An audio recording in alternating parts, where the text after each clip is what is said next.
Before we get into the Olympics mood, we are, of course, at least someone right here with us is already in the Euro mood. Camouflaging it. Yes. Camouflaging it. There you go. Yeah. There we go. Yeah. Germany. On It's track somewhere to win the inside. Euros. It's somewhere inside. The hijau shirt. Oh, there you go. It's the How perfect could you miss it? combination. Right?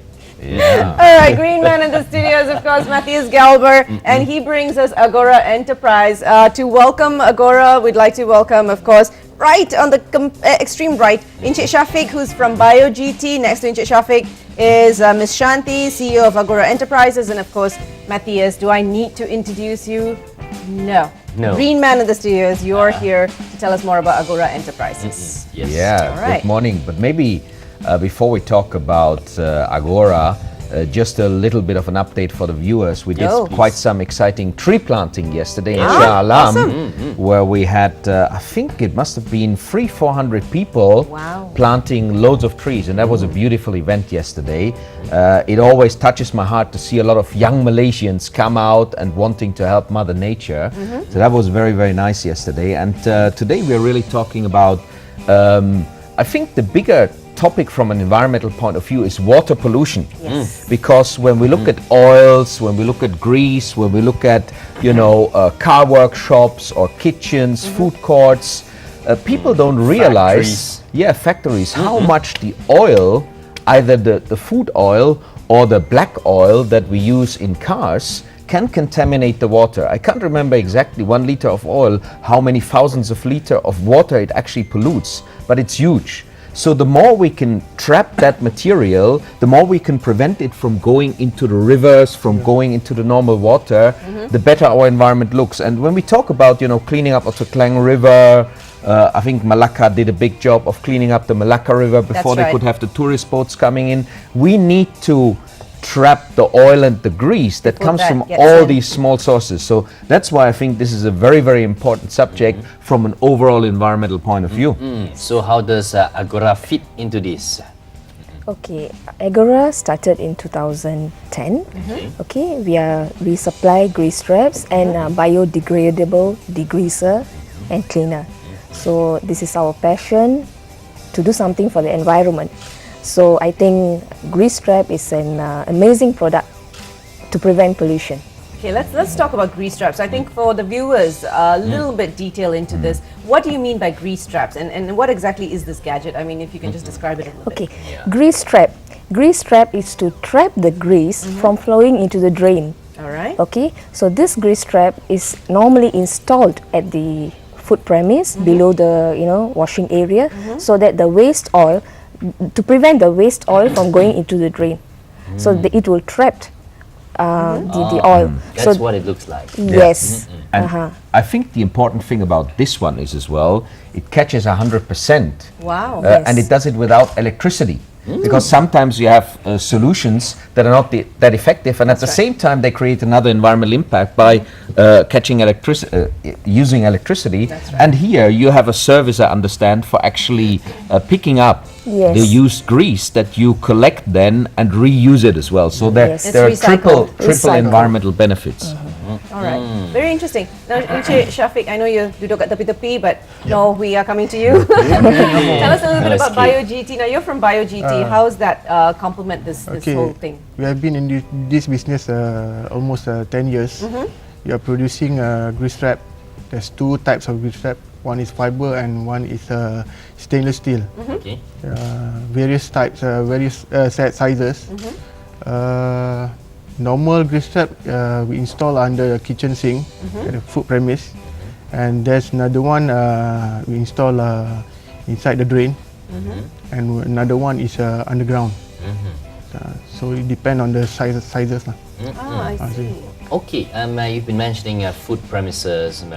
So the question is, there might be some really environmentally cautious viewers out there who are actually home users. So, hey, I want to do my part.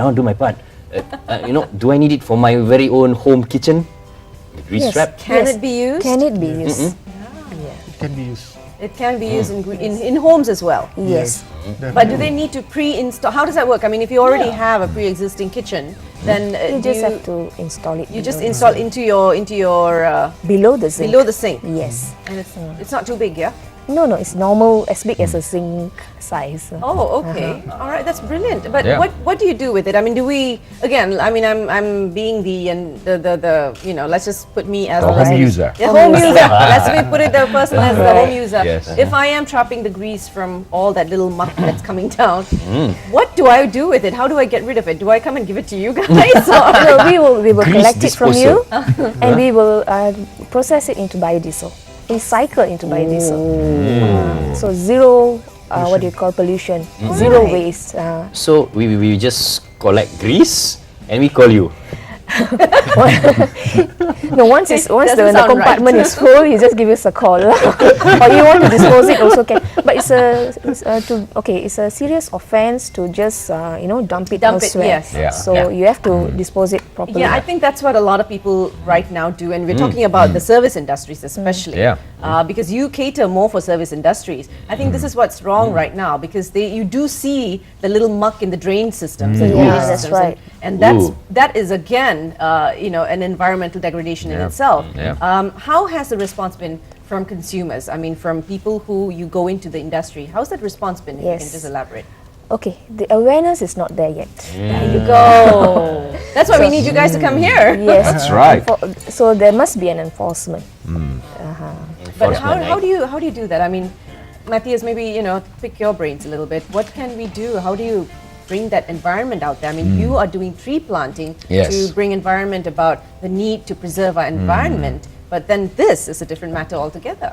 Yeah, I think we need to talk to business in business language. I mean, here in theory, because there's legislation in place, Yeah. Okay. this could be used to close down a place temporarily if legislation is enforced. I think sometimes we need to as well encourage a bit more stringent enforcement of legislation, because here and there, people can get away with it without being pulled up for actually contaminating the That's water right. course, and then the Malaysian taxpayer has to pay the bill of cleaning it up. Or we have a Klang River that's very dirty, Yes. so dirty that the property value of places next to it is not very high, because it's not a beautiful area where you can even potentially swim into. So we need to look at the bigger picture. This small contamination coming from kitchens, from food courts, from car repair workshops, all ends up in our water and contaminates the river and contaminates, costs us a lot of money in cleanup costs. So we need to prevent the pollution at source. This is the source trap, and it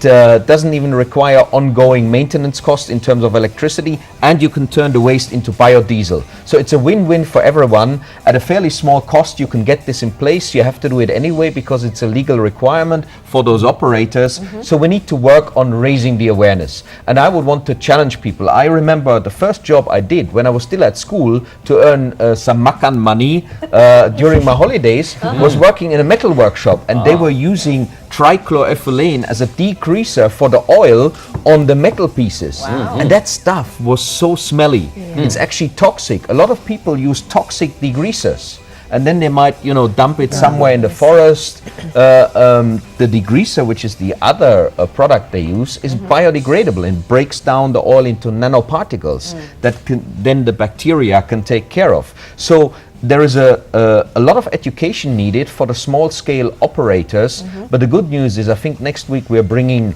Mara onto the show, because they have asked me together with Green Tech Corporation to do a green awareness, green technology talk.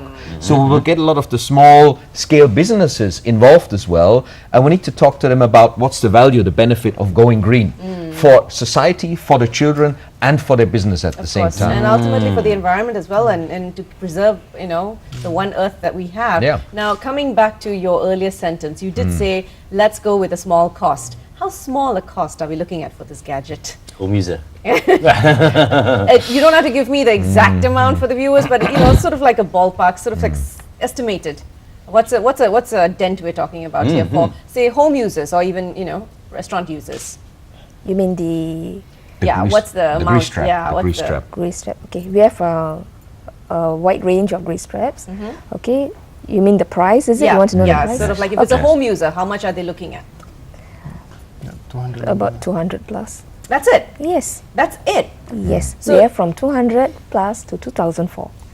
Well, I'll stick with the 200. So but it functions, right? Yes, it functions. Awesome. I And see. that's not too much because you are actually just collecting this thing and you're Yes. installing it under your sink, collecting it, and then you're just getting rid of it. Yeah. It's better than just letting it go through your Yeah, drain that's pipes. right. Exactly, and apparently you can actually do it any size at all. Give us the size, we do it for you, right? Correct. Fiberglass, stainless Stainless steel. steel. Yep. Yes. So you have the whole big range of it, right? Yeah. Every type of industry. Yes, every time. Even we do install at drains as well. Now, Shanti, I have to ask you this. When you mentioned earlier there was not awareness enough out there, and I'm assuming it's because people are just oblivious to the fact that they need to do something to help the environment. How far has Agora gone in terms of getting restaurants on board?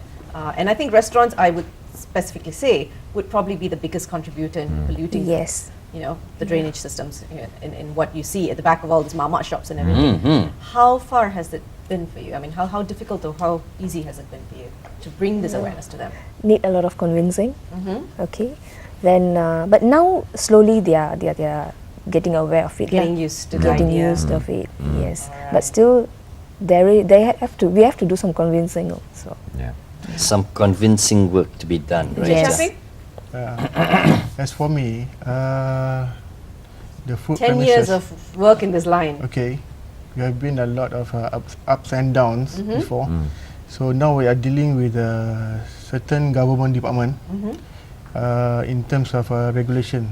Okay, they do have a certain regulation enforcing them to install this kind of grease trap in their premises, but there's no later enforcement.